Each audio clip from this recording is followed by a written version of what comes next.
The morning briefing room at Naval Air Station North Island buzzed with the kind of tension that only came before impossible missions. Fluorescent lights cast harsh shadows across weathered faces as Commander Jake Reaper Morrison stepped to the front, his expression carved from granite. 24 of the Navy's most elite operators filled folding chairs, their silence heavy with anticipation. SEALs, Delta Force, Rangers, men who had seen hell and walked back to tell about it. "Gentlemen," Morrison's voice cut through the air like a blade, "what I'm about to tell you doesn't leave this room.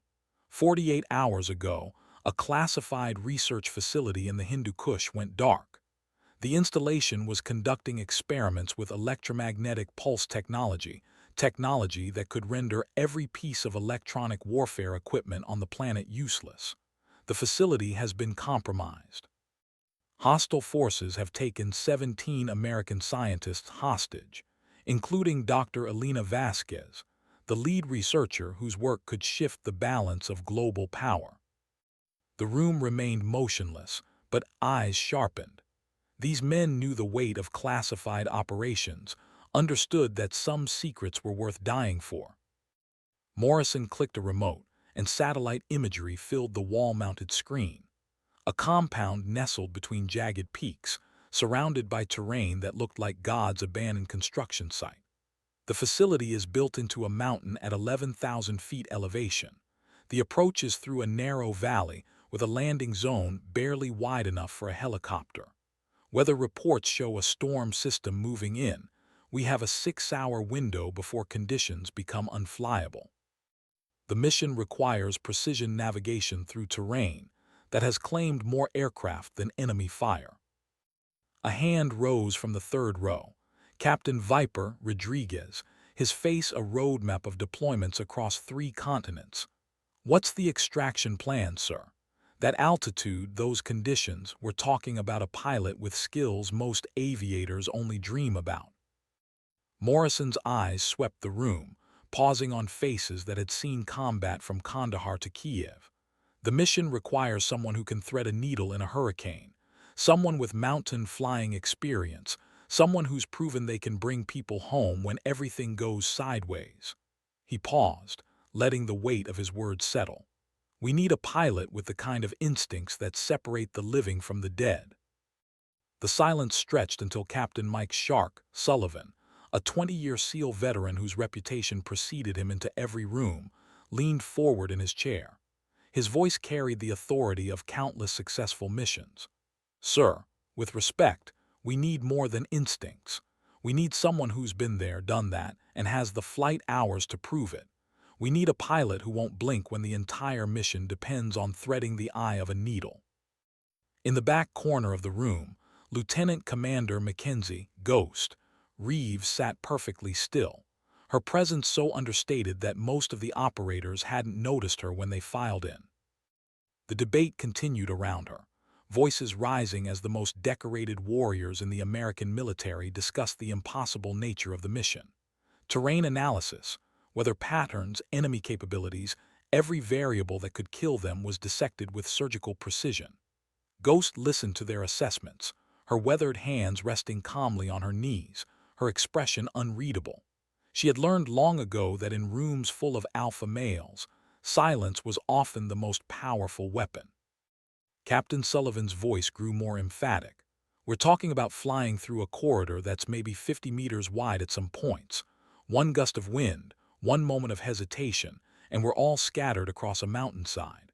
The pilot needs to have done mountain rescue work, needs to understand how thin air affects rotor performance, needs to know the difference between confidence and suicide."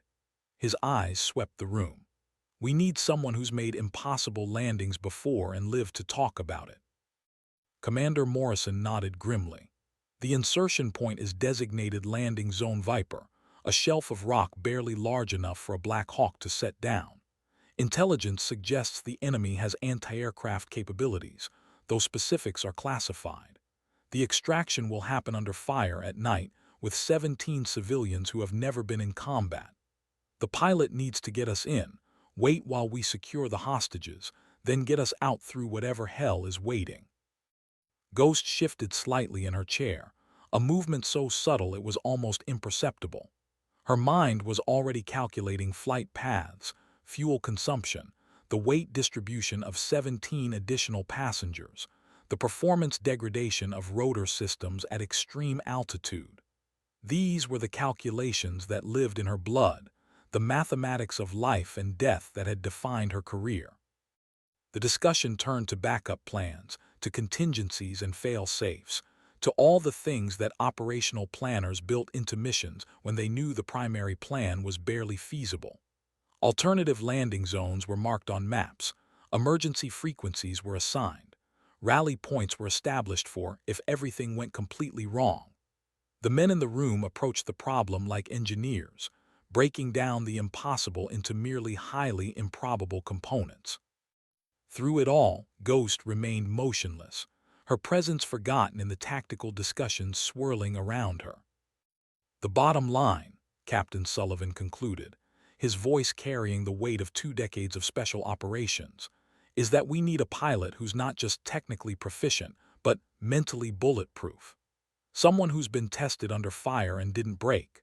We need someone who's proven they can make the hard decisions when lives are on the line. Someone who won't freeze up when everything goes sideways and the mission depends on split-second timing." The room fell silent as Morrison's gaze swept across the assembled operators. These were men who had volunteered for missions others called impossible, who had built careers on succeeding where failure meant not just personal death, but the loss of teammates who trusted them completely. They understood that some operations required more than training and equipment. They required a special kind of person who could function when normal people would panic. "Sir," Captain Rodriguez spoke again, his voice measured, "we've all worked with Air Force and Navy pilots on joint operations. Most of them are good, some are exceptional, but what we need for this mission, we need someone who's not just a pilot, but a magician. Someone who can make an aircraft do things it wasn't designed to do and bring everyone home alive." In the back corner, Ghost's fingers drummed once against her knee, a tiny display of impatience that went unnoticed by everyone except Commander Morrison, whose eyes found hers across the room. The briefing had reached the critical moment where theoretical planning met practical reality. Maps and satellite imagery could tell them where to go, but they couldn't tell them who would be capable of getting them there and back. The mission required not just technical skill, but the kind of judgment that could only be developed through years of flying in conditions where mistakes were measured in body bags rather than performance reports. Morrison's voice cut through the tactical discussions like a knife. "Gentlemen, the mission launches in 18 hours. I've reviewed the personnel files of every available pilot in the Pacific Fleet. The person we need for this operation isn't just qualified. They're the only pilot in the Navy who has the specific combination of experience and skills this mission requires." The certainty in his voice created a new kind of silence in the room. These men were accustomed to being the best at what they did, to being the ones others called when the impossible needed to be accomplished. The idea that their success depended entirely on someone they hadn't met, hadn't worked with, hadn't vetted through their own networks of trust and reputation was unsettling. Captain Sullivan leaned forward. "Sir, with respect, the stakes are too high to gamble on an unknown quantity. We need to know who we're trusting with our lives." Morrison's eyes never left the back corner of the room. "Captain Sullivan, meet Lieutenant Commander Mackenzie Reeves. Call sign, Ghost." Every head in the room turned. For a long moment, nobody moved. The operators who had been discussing the need for an exceptional pilot found themselves staring at a woman who looked more like a librarian than a combat aviator. Ghost was small, maybe 5'4", with prematurely silver hair pulled back in a regulation bun, and intelligent hazel eyes that seemed to take in everything without judgment. She wore a simple flight suit with subdued insignia, nothing flashy or attention-grabbing. In a room full of men whose presence commanded immediate respect, she was utterly unremarkable. The silence stretched until it became uncomfortable. Ghost could feel the weight of their skepticism, the automatic assumption that someone who looked like her couldn't possibly have the skills they needed. She had encountered this reaction countless times throughout her career, had learned to navigate the complex dynamics of proving herself without appearing defensive or aggressive. In her experience, the men who were quickest to doubt her capabilities were often the first to depend on them when things went wrong. Captain Sullivan's expression remained carefully neutral, but his voice carried an edge of concern. "Lieutenant Commander, no disrespect intended, but we've been discussing the technical requirements for this mission. The flying conditions are going to be beyond extreme. We need someone with extensive mountain experience, someone who's proven they can handle emergency situations under combat conditions." Ghost's response was delivered in a voice that carried the quiet confidence of someone who had nothing to prove and nothing to lose. "Captain Sullivan, I've been flying rotary wing aircraft for 14 years. I've logged over 4,000 hours, with 800 of those in combat zones. I've conducted mountain rescue operations in the Alps, the Rockies, and the Hindu Kush. I've extracted wounded personnel from landing zones under fire, flown medical evacuations through weather that grounded every other aircraft, and completed missions in conditions that were officially classified as unflyable." Her words were delivered without boasting, simply facts presented for evaluation. Around the room, the operators were reassessing, their initial skepticism tempered by the realization that Commander Morrison wouldn't have assigned someone to this mission without good reason. The tactical questioning began immediately. Captain Rodriguez wanted to know about her experience with night vision systems in mountainous terrain. A Delta Force sergeant asked about her familiarity with electronic countermeasures. Ghost answered each question with technical precision, demonstrating a depth of knowledge that gradually shifted the room's energy from skepticism to cautious respect. But it was Captain Sullivan who asked the question that mattered most. "Lieutenant Commander, have you ever had to make the decision to leave people behind?" The room went silent. Every operator present had faced that moment, the terrible calculus of mission success versus human life, the choice that haunted military leaders long after the shooting stopped. They understood that technical skill was only part of what the mission required. The pilot would need to make decisions that could save or doom not just the operators, but the 17 civilians whose lives hung in the balance. Ghost's answer came after a pause that acknowledged the weight of the question. "Yes, Captain, I have. And I've also made the decision to go back for people when everyone else said it was impossible. The mission parameters will determine which choice I make, but I've learned that sometimes the decision to stay and fight is more important than the decision to leave and survive." The authenticity in her voice created a new atmosphere in the room. These men recognized something familiar in her words: the burden of command decisions, the weight of responsibility for other people's lives, the understanding that sometimes courage meant accepting risks that could kill everyone involved. Commander Morrison stepped forward, his expression serious. "Ghost has been selected for this mission based on her record, not her appearance. She's completed more high-risk extractions than any other pilot in the Pacific Fleet.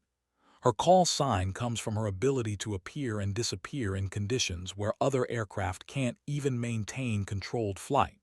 If you have concerns about her capabilities, now is the time to voice them."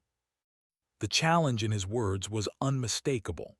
Morrison was asking these elite operators to make a choice: trust his judgment and the mission parameters, or admit that their concern was based on something other than professional assessment. Captain Sullivan studied Ghost for a long moment before responding. "Sir, my only concern is mission success. If Lieutenant Commander Reeves has the skills and experience you've described, then she has my full support. But I want to understand exactly what we're asking her to do, because the margin for error on this operation is essentially zero." Ghost's response surprised everyone in the room. Instead of defending her qualifications or providing more details about her experience, she simply said, "Captain, show me the flight path." The satellite imagery returned to the screen, and Ghost studied it with the intensity of someone reading a technical manual. She asked specific questions about wind patterns, about the timing of the weather system, about the weight and balance calculations with 17 additional passengers. Her questions revealed a depth of tactical thinking that impressed even the most skeptical operators. More importantly, her questions revealed something else. She wasn't just planning to complete the mission, she was planning to bring everyone home alive. The briefing continued for another hour, with Ghost integrated into the tactical planning as a full team member rather than a support asset. Her input on insertion timing, backup landing zones, and emergency procedures demonstrated that she understood not just the flying requirements, but the broader operational context of the mission. She wasn't just a pilot who would follow orders. She was a tactical thinker who could adapt when the plan inevitably went wrong. As the operators filed out to begin their mission preparations, Captain Sullivan approached Ghost with an expression that mixed respect with residual concern. "Lieutenant Commander, I need to ask you something directly. This mission is going to push everyone involved to their absolute limits. Are you prepared for the possibility that we might not all make it home?" Ghost's response was delivered with quiet certainty. "Captain, I've been preparing for that possibility my entire career. The difference is that I've never accepted it as inevitable. I bring people home, that's what I do. Tomorrow won't be any different." Sullivan studied her face for a moment, then nodded slowly. "Ghost, I hope you're right. Because if you are, you might just be the person who saves 17 innocent lives and prevents a technology that could change global warfare from falling into the wrong hands." As he walked away, Ghost remained in the briefing room, studying the satellite imagery with the focused intensity of someone who understood that the next 18 hours would either validate a lifetime of training or result in failure measured in human casualties. The morning mist clung to the runway at Naval Air Station North Island like a gray shroud, creating an otherworldly atmosphere that seemed appropriate for a mission that existed somewhere between calculated risk and outright suicide. Ghost stood beside her aircraft, a MH-60S Seahawk that had been modified with additional fuel tanks, advanced navigation systems, and defensive countermeasures that were classified above the pay grade of most people who would ever see them. The helicopter represented the cutting edge of military aviation technology, but its success would ultimately depend on the judgment and skill of the person at the controls. Her pre-flight inspection was methodical and thorough, hands moving across control surfaces and mechanical connections, with the practiced efficiency of someone who understood that mechanical failure at 11,000 feet in hostile territory was not survivable. Each system check was performed twice, every gauge reading verified against expected parameters. Ghost had learned early in her career that attention to detail during pre-flight was the difference between successful missions and accident reports. The 17 SEALs and Delta Force operators who would be her passengers arrived in tactical gear that looked like science fiction equipment: night vision systems, communications arrays, weapons platforms that could adapt to any combat scenario they might encounter. These men had trained for this mission with the intensity that special operations demanded, but they all understood that their success depended on Ghost's ability to deliver them to the target and extract them under conditions that would challenge the most experienced combat pilot. Captain Sullivan approached her aircraft with the measured stride of someone who had accepted the risks, but was determined to minimize them through preparation and professionalism. "Ghost, final weather report shows the storm system moving faster than predicted. We're looking at a 4-hour window instead of 6. Can you work with that timeline?" Ghost's response was immediate and confident. "Captain, 4 hours is workable if everything goes according to plan. If we encounter complications, we'll adapt. The fuel load gives us options, and I've identified 3 alternative extraction points if the primary site becomes untenable." Her certainty was reassuring, but Sullivan had enough operational experience to know that confidence without foundation was dangerous. "Lieutenant Commander, I need you to understand something. The men on this mission have families, have people who are counting on them to come home. I need to know that you understand the weight of that responsibility." Ghost's expression grew serious as she considered her response. "Captain, I understand that responsibility better than you might realize. Every person I've ever flown in combat has been someone's son, someone's husband, someone's father. The weight of that responsibility is what makes me good at my job. I don't take risks with other people's lives. I take calculated chances based on years of experience and training. There's a difference." The sincerity in her voice was unmistakable. Sullivan found himself reassured not by her confidence, but by her obvious understanding of the human cost of failure. This was someone who had clearly wrestled with the moral complexity of military operations, who understood that tactical success was meaningless if it came at the cost of preventable casualties. As the team conducted final equipment checks and reviewed emergency procedures, Ghost made her own final preparations. She studied meteorological data with the intensity of someone whose life would depend on understanding wind patterns and visibility conditions. She reviewed the tactical frequencies, memorized the call signs and authentication codes that would be essential for coordinating with ground forces and air support assets. Most importantly, she visualized the flight path, mentally rehearsing every turn, every altitude change, every critical decision point that could determine the mission's outcome. The mountains of the Hindu Kush were unforgiving, a landscape that had claimed aircraft and crews for decades. The thin air at extreme altitude reduced engine performance and made control inputs less responsive. Weather systems could appear with little warning, turning flyable conditions into death traps within minutes. Enemy forces with surface-to-air missiles could make any approach corridor a shooting gallery. Ghost understood all of these variables, had factored them into her planning, and was prepared to adapt when reality inevitably differed from the briefing materials. As the mission launch time approached, the team gathered around Ghost's aircraft for final coordination. The mood was professional but tense. Everyone present understood that they were attempting something that pushed the boundaries of what was tactically feasible. The margin for error was slim, and the consequences of failure were measured in American lives and potentially compromised national security. Commander Morrison appeared for final mission authorization, his expression carrying the weight of command responsibility.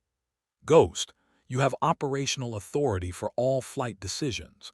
If conditions become unsafe, you have my authorization to abort or modify the mission as you see fit. The tactical team understands that your judgment regarding flight safety is final." This was perhaps the most important statement of the entire briefing. Morrison was explicitly giving Ghost the authority to override tactical considerations if flight safety was compromised, acknowledging that keeping the aircraft flying was more important than completing any individual mission objective. It was a vote of confidence that carried significant weight with the assembled operators. Ghost's acknowledgement was simple but carried deep understanding. "Sir, understood. I'll get the team to the target and bring them home. That's the mission." As the team boarded the Seahawk, Ghost conducted her final systems checks with the focused intensity of someone who understood that the next few hours would test every aspect of her training and experience. The turbine spooled up with a rising whine that seemed to harmonize with the tension in the air. Ghost's hands moved across the controls with practiced precision, bringing the complex machine to life and preparing to launch into conditions that would challenge every aspect of her skills as a pilot and tactical decision-maker. The mission was about to begin, and 17 American lives were about to depend on her ability to navigate through hell and bring everyone home alive. The Seahawk lifted off from North Island as the sun crested the eastern mountains, painting the sky in shades of gold and crimson that seemed almost too beautiful for a mission with such deadly implications. Ghost maintained a steady climb rate, balancing fuel efficiency with the need to reach cruising altitude quickly.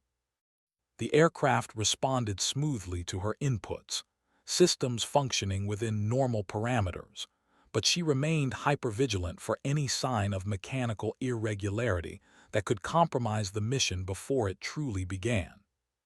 Captain Sullivan occupied the co-pilot seat, his role primarily observational but his presence reassuring to both Ghost and the operators in the cargo compartment. As they gained altitude and distance from the coast, he activated the secure communication system and established contact with Mission Control. Control, this is Viper 1.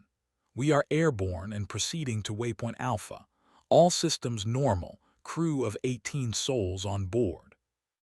The response crackled through their headphones with digital clarity. Viper 1, Control copies. Weather update shows storm front advancing ahead of schedule. Recommend increased ground speed to maintain operational window. Ghost made the necessary power adjustments without hesitation, pushing the Seahawk toward the upper end of its performance envelope while maintaining fuel efficiency for the long flight ahead.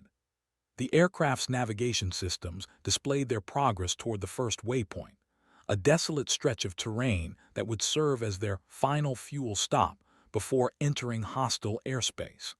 Every mile covered brought them closer to the most dangerous phase of the operation.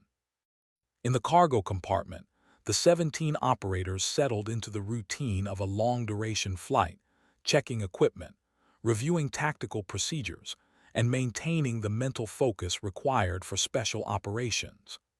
These men had flown similar missions dozens of times, but the extreme nature of this operation created an atmosphere of heightened alertness. They understood that their pilot was about to attempt something that pushed the boundaries of aviation safety, and their lives would depend on her ability to succeed where others might fail.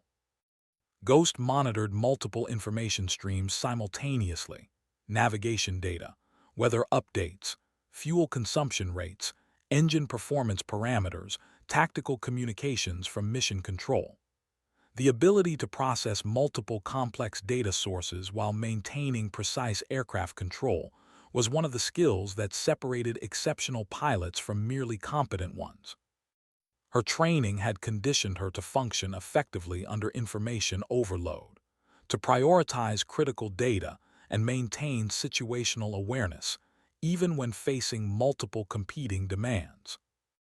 As they crossed into international airspace, the mission's complexity increased dramatically. Radio communications became more guarded, using coded references and authentication procedures that would prevent enemy forces from intercepting useful intelligence.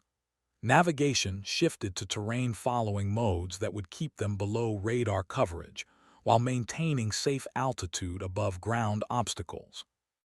The Seahawk's sophisticated defensive systems came online, passive sensors scanning for threats that could appear with little or no warning. The landscape below gradually transformed from familiar coastal terrain to increasingly rugged mountains that rose like jagged teeth toward the aircraft. Ghost adjusted their flight path continuously, following valleys and ridgelines that would provide natural concealment while avoiding areas where enemy observation posts might be located. Each course correction required split-second analysis of terrain features, weather conditions, fuel requirements, and tactical considerations. Captain Sullivan's voice carried new tension as they approached the fuel stop.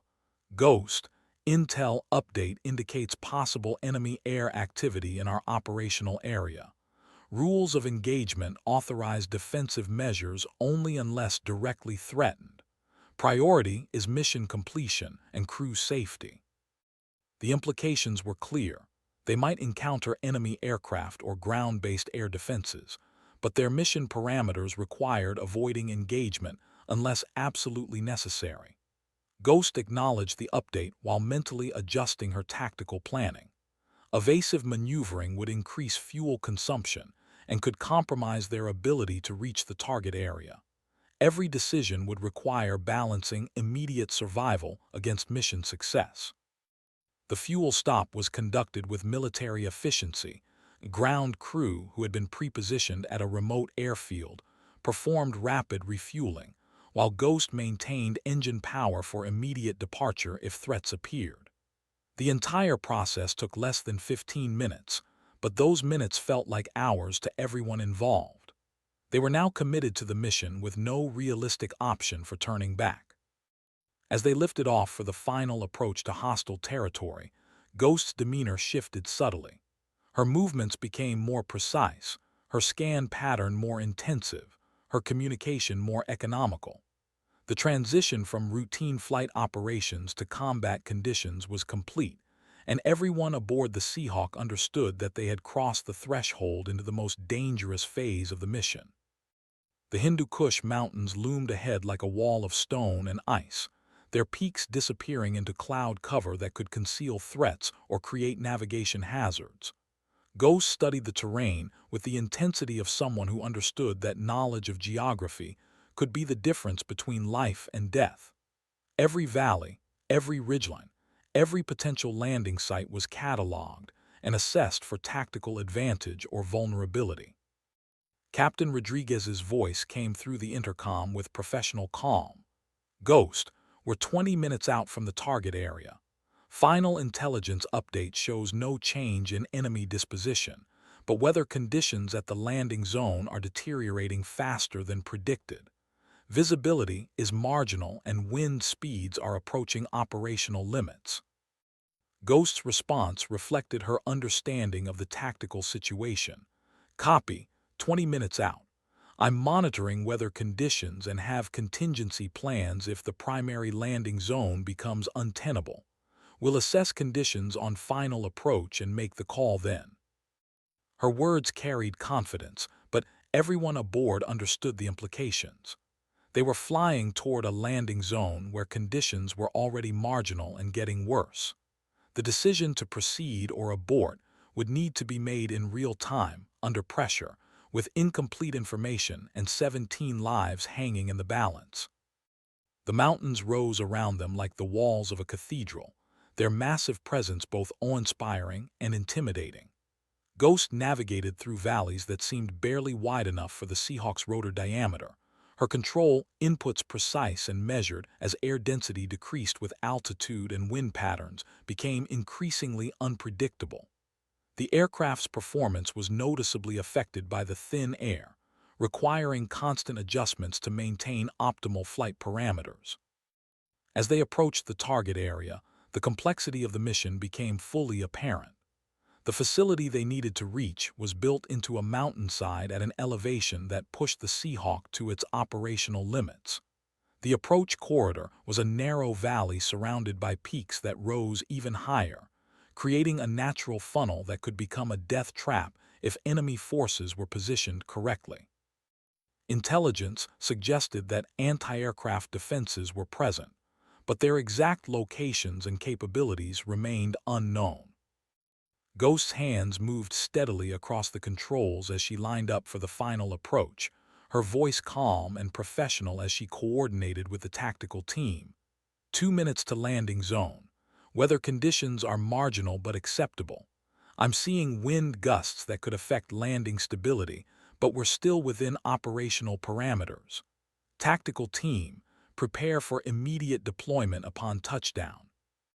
The Seahawk descended toward landing zone Viper through air that seemed determined to tear it apart. Ghost fought constant battles with wind shear and updrafts that could slam the aircraft into mountainsides or flip it beyond recovery.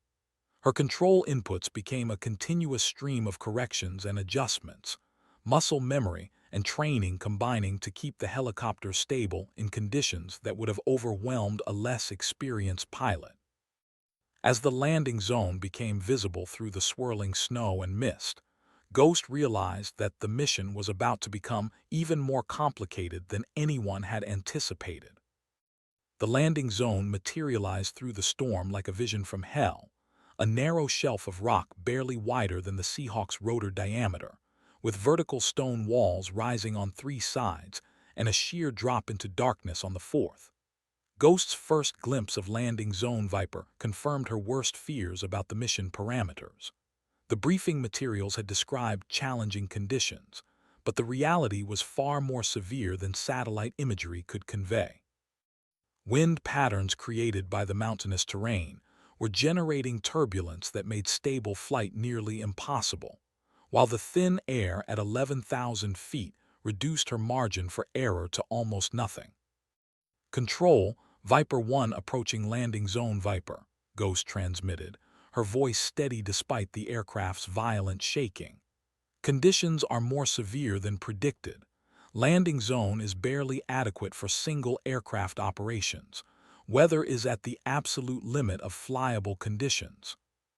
The response from Mission Control carried static and interference that made communication difficult. "Viper 1, Control copies. You are cleared for landing at your discretion. Intelligence indicates facility is secure but hostile forces may be in the area. Recommend immediate deployment and rapid extraction." Ghost began her approach with the methodical precision of someone who understood that a single mistake would kill everyone aboard. The Seahawk descended through air that seemed solid one moment and absent the next, each downdraft threatening to slam them into the mountainside, while updrafts fought to flip the aircraft beyond recovery. Her control inputs became a constant stream of corrections, fighting the mountain's attempt to destroy them while maintaining enough stability to attempt a landing. Captain Sullivan's voice cut through the intercom with professional calm. "Ghost, if this approach becomes unsafe, we abort. No argument, no discussion. Getting killed attempting to land doesn't help the hostages." "Understood," Ghost replied, her attention focused entirely on the impossible task of putting 18,000 pounds of helicopter onto a piece of rock that nature never intended for aircraft operations. The altimeter unwound steadily as they descended, each 100 feet bringing them deeper into the valley's turbulent air and closer to the moment of truth. At 50 feet above the landing zone, a massive downdraft caught the Seahawk and drove it toward the rock shelf with violent force. Ghost's response was instantaneous, full collective input combined with aggressive cyclic corrections that brought the aircraft back under control inches above disaster. The maneuver required power settings that pushed the engines beyond their normal operating limits, but mechanical stress was a secondary concern when the alternative was immediate impact with terrain.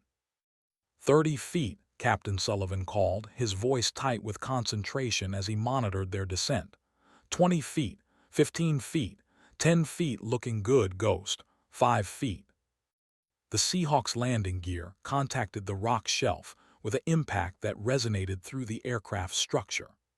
Ghost immediately began the delicate process of settling the full weight of the helicopter onto terrain that had never been designed to support it, adjusting collective pitch to transfer load gradually, while maintaining enough power to lift off immediately if the landing zone proved unstable. "On deck," she announced, her voice carrying relief and professional satisfaction. "Engines remaining online for immediate departure. Tactical team, you are cleared for deployment." The cargo doors opened, and 17 of America's most elite warriors flowed out into the thin mountain air, their movements swift and purposeful as they began the most dangerous phase of their mission. Ghost watched them disappear into the facility's entrance, then settled in for the nerve-wracking wait that separated insertion from extraction. Her hands remained on the controls, engines spinning at flight idle, ready to lift off at the first sign of trouble. The facility stretched into the mountainside like a concrete cancer, its entrance barely visible among natural rock formations that provided perfect camouflage from aerial observation. Intelligence had described a research installation focused on electromagnetic pulse technology, but the reality was far more extensive than the briefing materials had suggested. Corridors disappeared into the mountain's depths, and the sound of gunfire echoing from within indicated that the tactical team had encountered resistance. Ghost monitored multiple radio frequencies simultaneously, listening to the tactical team's progress while maintaining awareness of weather conditions that continued to deteriorate around her position. The storm system that had been forecast for later in the day was arriving ahead of schedule, bringing wind and snow that would make extraction even more challenging than the insertion had been. Viper 1, this is Viper 6, Captain Sullivan's voice crackled through the radio from somewhere inside the facility. We have located the hostages. 17 American personnel confirmed alive and mobile. However, we have encountered heavier resistance than expected. Facility contains approximately 40 enemy combatants with military-grade weapons. We need 15 minutes to secure the area and prepare hostages for extraction. 15 minutes felt like an eternity to Ghost as she maintained position on the unstable landing zone. The Seahawk's engines consumed fuel at an alarming rate while idling at high altitude, each minute reducing their range and safety margins for the return flight. More critically, the weather was becoming increasingly violent, with wind gusts that rocked the helicopter despite its weight and the protection provided by the surrounding terrain. The sound of sustained automatic weapons fire echoed from within the facility, punctuated by the distinctive crack of explosives that indicated the tactical team was engaged in serious combat. Ghost's training and experience told her that room-to-room fighting in an underground facility would be slow and dangerous, requiring careful tactics to avoid civilian casualties while neutralizing enemy forces. The 15-minute timeline was optimistic under the best of circumstances. Viper 1, Viper 6, Sullivan's voice returned, now carrying the tension of active combat. Enemy forces are better equipped and organized than intelligence indicated. They appear to have been expecting our arrival. We're dealing with professional military personnel, not irregular forces. Extraction timeline is now uncertain. The implications of Sullivan's report sent cold fear through Ghost's professional calm. If enemy forces had advance warning of the mission, they might have prepared anti-aircraft defenses specifically designed to target extraction aircraft. The narrow valley that provided access to the landing zone could become a killing ground if surface-to-air missiles or heavy machine guns were positioned correctly. Ghost's response reflected her understanding of the tactical situation. Viper 6, Viper 1 copies. Whether conditions are continuing to deteriorate.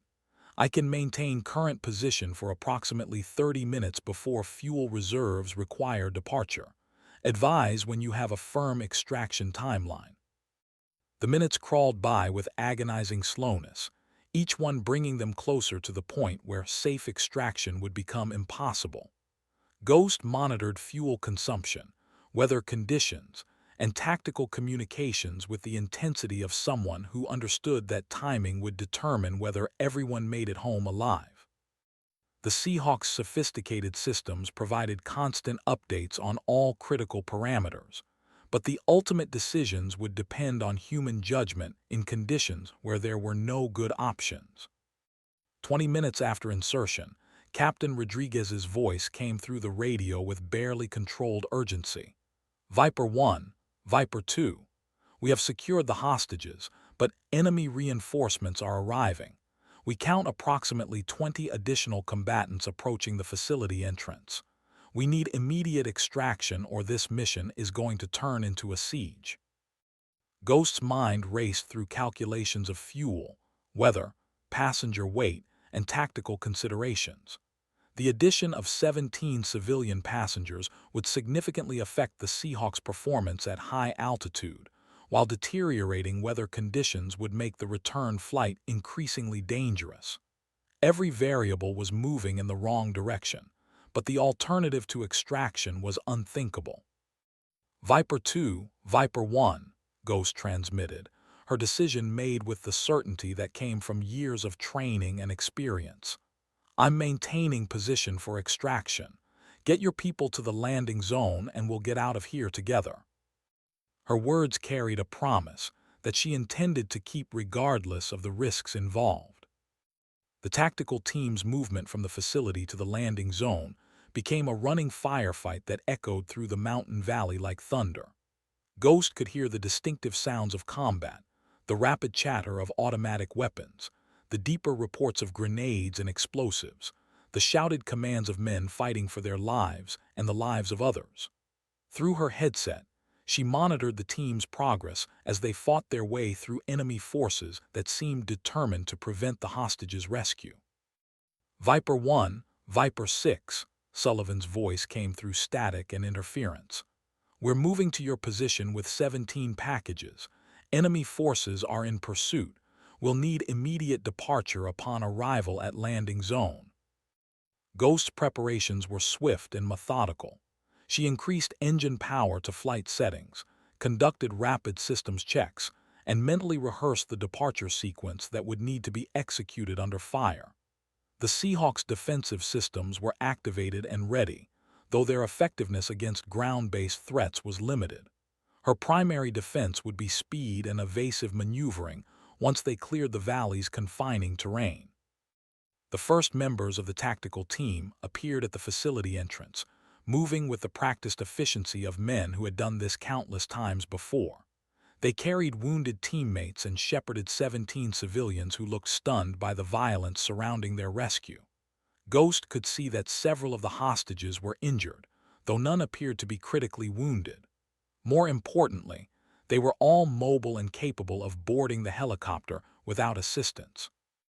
Captain Sullivan materialized at Ghost's window, his expression grim but determined. "Ghost, enemy forces are maybe 2 minutes behind us. The packages are in worse shape than reported, but they can travel. We need to get airborne immediately and stay low until we clear the valley.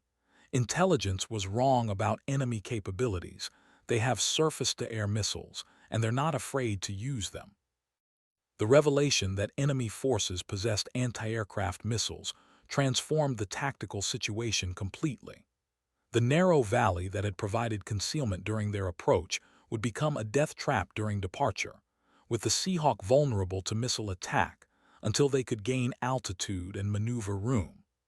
Ghost's mind immediately began calculating escape routes and evasive tactics that might allow them to survive the initial moments after takeoff. "Copy surface-to-air threat," Ghost acknowledged while her hands moved across pre-flight controls.